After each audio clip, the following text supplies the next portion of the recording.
네, 청취자분께서 보내주신 자료를 가지고 오늘 좀 깊은 이야기를 나눠볼까 하는데요. 주제가 첫사랑 회복의 중요성입니다. 아, 네. 이게 기독교적인 관점에서 신앙의 여정을 세 단계로 나눠서 설명한 글이죠. 맞아요. 근데 이걸 읽다 보니까 정말 근본적인 질문이 하나 생기더라고요. 어떤 질문이신가요? 왜 어떤 사람들은 신앙생활을 정말 열심히 하는데 시간이 갈수록 더 따뜻해지는 게 아니라 오히려 더 차가워지고 비판적으로 변할까요? 와, 정말 핵심적인 질문이네요.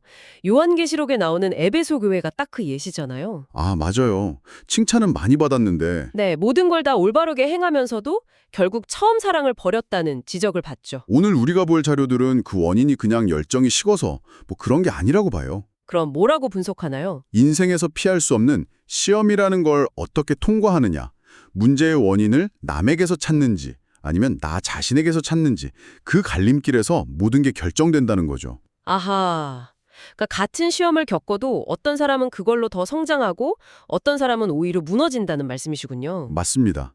오늘 우리가 할 일은 바로 그 과정, 자료에서 말하는 애굽, 성령, 그리고 광야라는 세 단계를 따라가면서 그 비밀을 한번 파헤쳐 보는 겁니다. 네, 좋습니다. 이 여정이 단순히 종교적인 이야기를 넘어서 한 사람의 인격이 어떻게 만들어지는지에 대한 깊은 통찰을 줄 것 같아서 지대가 되네요. 네, 분명 그럴 겁니다. 그럼 그 여정의 출발점부터 한번 살펴보죠. 자료에서는 모든 문제의 시작을 아담과 하와의 선악과 사건, 즉 원죄에서 찾고 있거든요. 이게 사실 너무 큰 개념이라 좀 막연하게 느껴지기도 하는데 구체적으로 우리 삶에 어떻게 영향을 미친다는 걸까요? 이 자료의 설명이 굉장히 흥미롭습니다. 원죄의 가장 직접적인 결과가 뭐냐 하면 세상을 보는 눈 자체가 왜곡됐다는 거예요. 눈이 왜곡됐다고요? 네, 자료에선 이걸 좀 강하게 사탄의 지배를 받는 눈 이렇게 표현하는데요. 아, 쉽게 말하면 내로남불이 그냥 우리한테 기본값으로 장착된 상태라는 거죠. 아하, 내 눈에 있는 큰 들보는 못 보고 상대방 눈에 있는 작은 티끌은 아주 선명하게 보는 그런 상태 말씀이시군요. 바로 그겁니다. 그러니 갈등이 생기면 본능적으로 저 사람만 바뀌면 돼. 이렇게 생각하게 되는 거죠. 그래서 원수를 사랑하라는 가르침이 정말 비현실적으로 들리는 거군요. 애초에 우리 시선 자체가 상대를 판단하도록 설계되어 있다는 말이네요. 정확하십니다. 그리고 자료는 여기서 한 걸음 더 나아가요. 더요? 이런 왜곡된 시각으로 시험이나 갈등에 반응할 때 우리 내면에는 악이 쌓인다고 말합니다. 잠시만요. 악이 쌓인다뇨? 상처받아서 억울하고 분한 마음이 드는 건 당연한 거 아닌가요? 그게 어떻게 악이 되죠? 바로 그 지점이 이 자료의 아주 핵심적인 통찰입니다.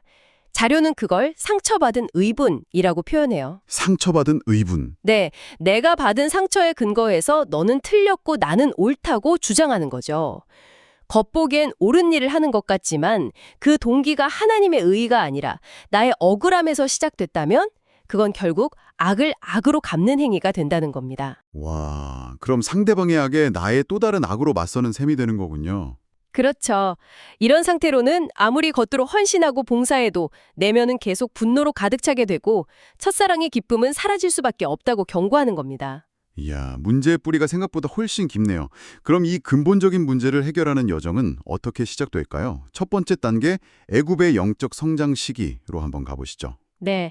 여기서 애굽은 뭐랄까 우리가 태어나서 성령을 받기 전까지 그냥 내 힘으로 살아가는 모든 시간을 상징합니다. 어린 시절 같은 거요? 맞아요. 특히 어린 시절 부모와의 관계에서 형성되는 내면의 틀에 주목하는데요. 부모로부터 받은 상처나 채워지지 않은 사랑이 마음속에 쓴뿌리가 된다는 거죠. 쓴뿌리요? 네. 그리고 이 쓴뿌리가 불순종하고 대적하는 마음의 씨앗이 된다고 분석해요. 자료에 나왔던 그 질문이 정말 날카롭게 느껴졌어요. 나는 누구 편을 듭니까? 아빠 편입니까? 엄마 편입니까? 아, 네. 어린아이가 생존을 위해서 부모 중 한 명의 편을 들어야 하고 그 과정에서 자연스럽게 다른 한쪽을 비판하는 시각을 배우게 된다는 거잖아요. 맞아요. 이게 모든 펜가르기의 원형인 셈이죠. 가정뿐만 아니라 학교, 직장, 모든 공동체에서 똑같이 반복되고요. 문제가 생기면 내 책임이라고 하기보다 남 탓을 하는 게 훨씬 쉬우니까요. 그렇죠. 이런 경험이 반복되면 자료의 표현을 빌리자면 내면에는 끊임없이 남을 탓하는 사탄의 인격이 단단하게 자리 잡게 된다는 겁니다. 그래서 결국 모든 관계에서 좌절하게 되는 거군요. 네, 사랑받고 싶지만 사랑하는 법을 배우지 못해서요. 듣고 보니 이 애굽 시기는 거의 모든 사람이 겪는 보편적인 경험이겠네요. 그럼 이 어두운 시기에서 벗어나는 전환점은 어떻게 찾아올까요?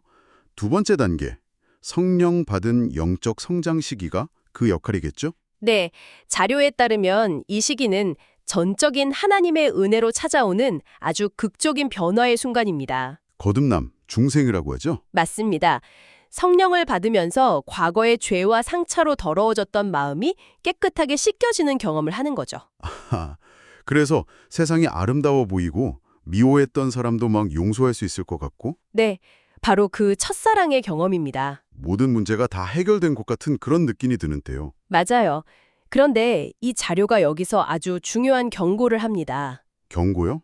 이 놀라운 경험이 끝이 아니라는 겁니다. 이건 내 노력의 결과가 아니라 그냥 선물일 뿐 아직 내 인격 자체가 변화된 건 아니라는 거죠. 아, 인격은 아직 그대로다. 네, 비유하자면 더러운 그릇을 누군가 깨끗하게 씻어준 상태 같은 거예요. 그릇은 깨끗해졌지만 그 안에 앞으로 뭘 담을지는 이제부터 내 선택에 달린 거죠. 아하, 그 비유가 확실히 와닿네요. 깨끗해진 그릇에 다시 예전처럼 남을 탓하는 마음을 담을 수도 있고 아니면 전혀 새로운 걸 담을 수도 있다는 거군요. 바로 그겁니다. 그렇다면 진짜 승부처는 마지막 단계, 광야의 시험을 받는 시기겠군요. 여기가 인격이 만들어지는 공장 같은 곳이겠네요. 정확합니다.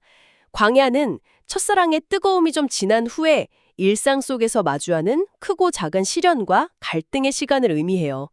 그리고 바로 여기서 운명을 가르는 두 갈래 길이 나타납니다. 두 갈래 길이요? 네.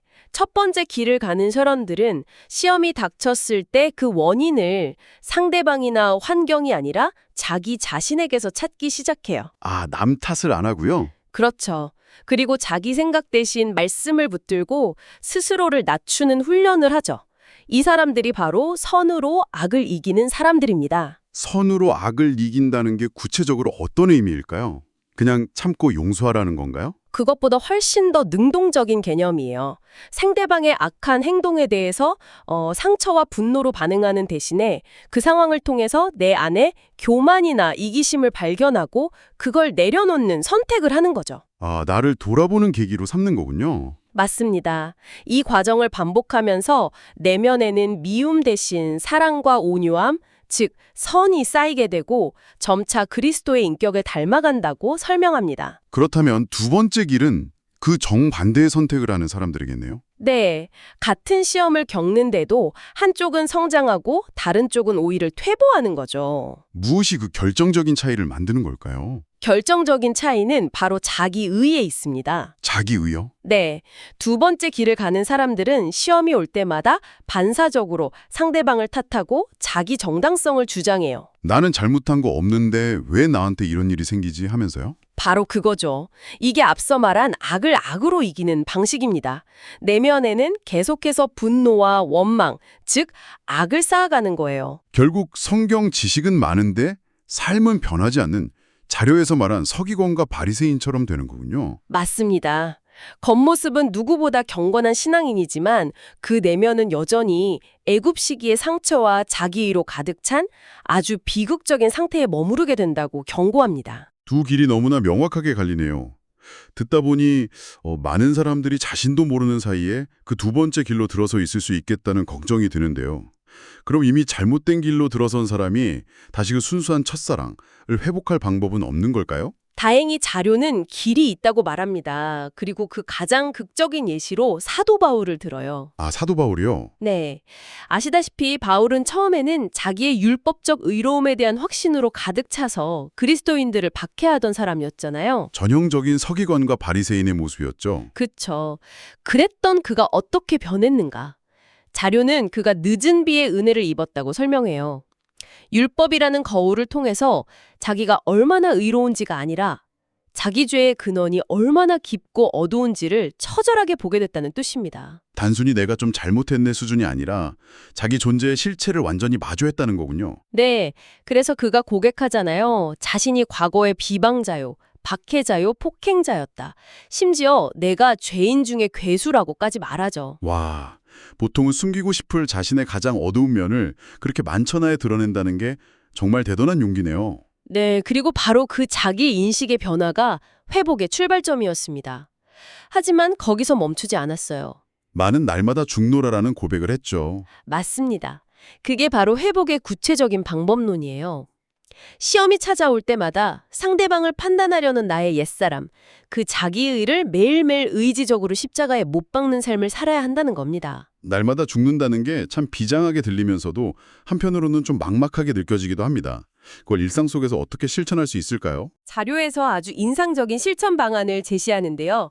바로 원수 같은 사람에게까지 찾아가 엎드려서 내가 잘못했다고 말하는 순간, 바로 그 순간이 나를 사로잡고 있던 나의 교만과 자기의를 십자가에 못 박는 시간이라는 겁니다. 와우. 내 생각에는 상대가 99% 잘못했고 나는 1%만 잘못한 것 같아도 그 1%의 잘못을 100%로 인정하고 먼저 용서를 구하는 행위, 그걸 통해서 내 안에 죄와 사망의 법이 깨어진다는 거죠. 와, 정말 강력한 메시지네요. 보통은 상대방이 먼저 사과하기를 바라는데 오히려 내가 먼저 엎드리라니요. 이건 거의 혁명적인 발상의 전환입니다. 그렇죠. 결국 첫사랑의 회복이라는 게 과거에 좋았던 감정을 되찾는 그런 문제가 아니라 모든 갈등 앞에서 나 자신을 먼저 돌아보고 낮추는 치열한 인격적인 성숙을 통해서만 가능하다는 거군요. 네, 그렇게 자신의 의를 십자가에 못 박는 자기 부인의 길을 걸을 때 비로소 생명의 성령의 법이 우리를 죄와 사망의 법에서 해방시킨다고 자료는 결론 내립니다. 더 이상 남을 판단하는 감옥에 갇혀 살지 않고 진정한 자유를 누리게 된다는 거군요. 네, 자기 자신으로부터의 진정한 해방인 셈이죠. 오늘 우리는 신앙의 여정을 애굽, 성령, 그리고 광야라는 세 단계로 나누어 아주 깊이 있게 들여다봤습니다. 결국 인생의 수많은 시험대인 광야 앞에서 문제의 원인을 남에게서 찾을 것인가 아니면 나에게서 찾을 것인가 그 선택이 우리의 내면을 결정한다는 것이 핵심이었던 것 같습니다. 네, 오늘 나눈 이야기 중에 개인적으로 가장 인상 깊었던 지점은요. 상대방을 용서하려는 그 선한 행동조차도 그 밑바탕에 자신의 잘못은 못 보는 자기의가 깔려 있다면 오히려 더 큰 상처와 교만으로 이어질 수 있다는 경고였습니다. 아, 그 부분이요. 네, 진정한 변화는 사도 바울처럼 다른 누구도 아닌 바로 나 자신이 죄인 중에 괴수임을 인정하는 그 깊은 자기 성찰에서 시작된다는 점이 계속 마음에 남네요. 네, 그럼 청취자 여러분께 마지막으로 생각해 볼 질문 하나 남기면서 마무리를 할까 합니다. 오늘 살펴본 자료는 시종일관 자신의 의로움에 사로잡히는 것을 가장 큰 위험이라고 경고했잖아요. 네, 그랬죠. 잠시 종교적인 맥락을 떠나서 한번 생각해 보시면 어떨까 싶어요. 우리 일상관계 속에서 나는 옳고 너는 틀렸다는 그 확고한 신념이 혹시 가장 소중한 관계를 망가뜨리고 스스로를 외로운 섬으로 만드는 덫이 되는 순간은 없었을까요? 어쩌면 내가 가장 강력하게 붙들고 있는 바로 그 정의감과 의로움이 사실은 나의 성장을 가로막는 가장 큰 걸림돌일 수 있다는 가능성. 한 번쯤 생각해 보시면 어떨까 합니다.